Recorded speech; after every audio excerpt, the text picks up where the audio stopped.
Hello guys, welcome back to our channel smart education and basic knowledge. आज हम जानने वाले हैं लॉर्ड बुद्धा के कुछ इंटरेस्टिंग फैक्ट्स। तो चलिए स्टार्ट करते हैं। So the first topic is about Buddha. He was born in 563 BC on Vaishak Purnima at Lumbini, which is located in Rumindehi district in Nepal. He was a Kshatriya of Shakya clan and his original name was Siddharth. So भगवान बुद्ध का जन्म 563 ईसा पूर्व में नेपाल के लुम्बिनी, जो कि रुमिनदेही district में है, वैशाख पूर्णिमा में हुआ था और वह शाक्य वंश के क्षत्रिय थे और उनका मूल नाम सिद्धार्थ था। This is the picture of Lumbini which is the birth place of Buddha and it is located in Nepal. Now about his parents, Suddhodhan was the father and was the king of Kapil Vastu and mother Mahamaya who was the princess of Kolya state. तो भगवान बुद्ध के पिता का नाम शुद्धोधन था जो कपिल वस्तु के राजा थे और माता महामाया जो कौलिया राज की राजकुमारी थी।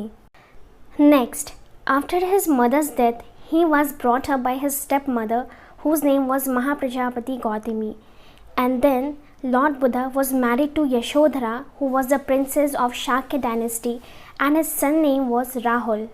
उनकी अपनी माँ की मृत्यु के बाद उन्हें उनकी सौतेली माँ, जिनका नाम महाप्रजापति गौतमी था, उन्होंने उनको पाला और उनका विवाह यशोधरा, जो कि शाक्य वंश की राजकुमारी थी, उनसे हुआ और उनसे एक पुत्र हुआ जिनका नाम राहुल था। Next, after seeing 4 incidents, that was 4 signs, a diseased person, a dead body, an old man and an ascetic. He renounced his home, which is known as Mahabhishkaran, that is called renunciation of home, at the age of 29 and became a Vandrik ascetic. And here is the picture of all the 4 incidents.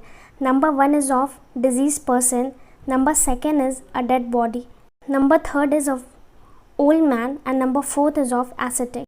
सो ये 4 घटनाएं जो कि एक रोगग्रस्त व्यक्ति, एक मृत शरीर, एक बूढ़ा व्यक्ति और एक तपस्वी थे, उन्हें देखने के बाद उन्होंने 29 साल की उम्र में घर का त्याग किया, जिन्हें महाभिष्करण के नाम से जानते हैं, और यह सब देखकर वह एक भटकते हुए तपस्वी बन गए। And now his first teacher was ALARA Kalam, from whom he learnt meditation, and his second teacher was उद्रका रामपुत्र.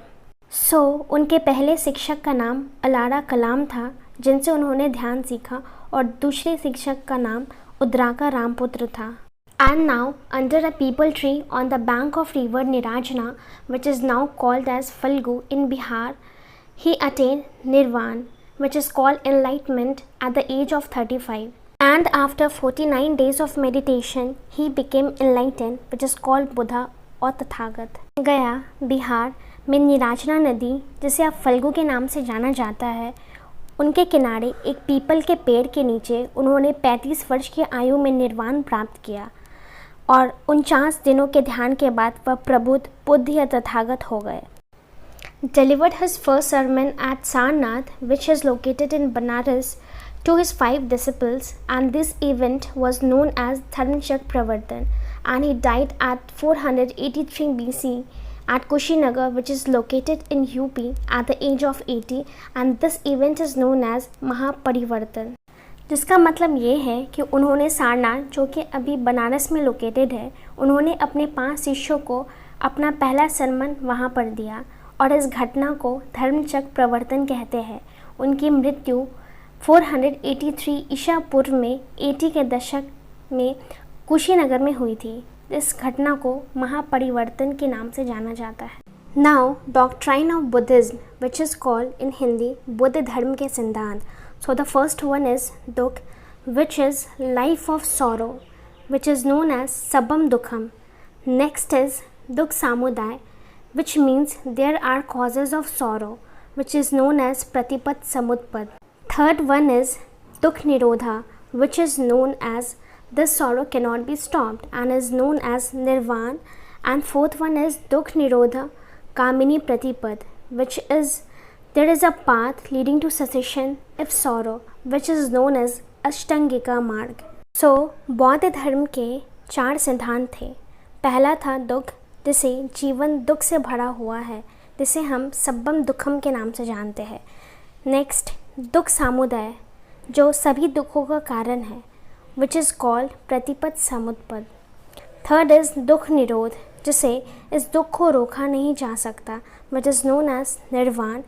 And fourth is dukh निरोध कामिनी प्रतिपद, जिसका मतलब दुख के निवारण के लिए एक मार्ग है, विच is called Ashtangika Marg. Now there are also 3 jewels of Buddhism, जिसे हम बुद्ध धर्म के 3 गहने कहते हैं। So the first one was Buddha, the highest spiritual potential in everyone. Next was Dhamma, that means the teachings of Buddha, and third was Sangh, which is known as order of monks who follow Buddhism. So Buddha धर्म के जो 3 गहने थे उसमें सबसे पहला number Buddha था, जिसे हम सभी में उत्तम आध्यात्मिक क्षमता कहते हैं। दूसरा धम्म था, जिसे हम बुद्ध की सीख कहते हैं, और तीसरा संघ, जो बुद्ध धर्म का पालन करने वाले भिक्षुओं का आदेश होता था। And this is the picture of 3 jewels of Buddhism, where Buddha was the teacher, Dhamma was the teachings, and Sangh was the community. And at last there is a picture of Dharma wheel also. And this is also the picture of the Buddha, which means the great teacher and father of all the sentient beings. And this is the picture of the Dharma, which means the precious teachings of the Buddha. And this is the picture of Sangh, where monks renounce their worldly life to live an ascetic life and practice Buddha Dharma. Now, there were 8-fold paths in Buddhism, which were called the Noble Truth by Buddha.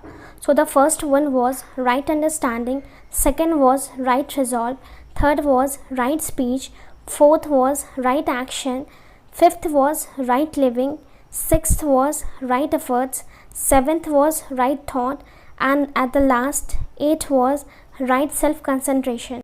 And ये थे कुछ बुद्ध के 8 गुण पाठ, जिसमें सबसे पहला number सही समझ था, दूसरा सही समाधान, तीसरा सही भाषण, चौथा सही कार्यवाही, पांचवा सही जीवन, छठा सही प्रयास, सातवां सही विचार, और आठवां सही आत्म एकाग्रता। नाउ प्रिंसिपल्स ऑफ बुद्धा, जिसे हम हिंदी में बौद्ध के सिद्धांत कहते हैं। And the first number is sansar, which is the cycle of birth and death. Sentient beings crave pleasure and are averse to pain from birth to death.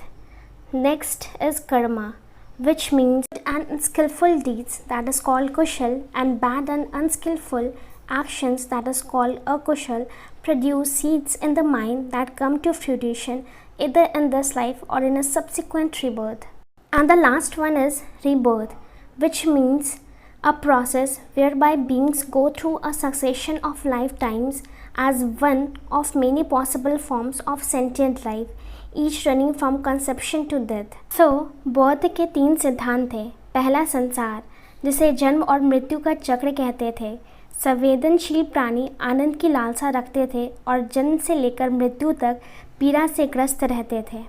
Next है कर्म, इसका अर्थ है अच्छे या कुशल कर्म और अकुशल कार्य मन में बीज उत्पन्न करते हैं जो इस जीवन में या बाद के पूर्व जन्म में आते हैं। तीसरा है पुनर्जन्म, यह एक ऐसी प्रक्रिया को संदर्भित करता है जिसके तहत प्राणी जीवन के उत्तराधिकार के माध्यम से संत के जीवन के कई संभावित रूपों में से एक से रूप से गुजरते हैं और प्रत्येक गर्भधान से मृत्यु तक ये चीज़ चले आ रहे हैं। तो thank you all of you, and यदि आपको मेरा वीडियो पसंद आए so do like and subscribe my channel and hit the bell icon, and please do share my video.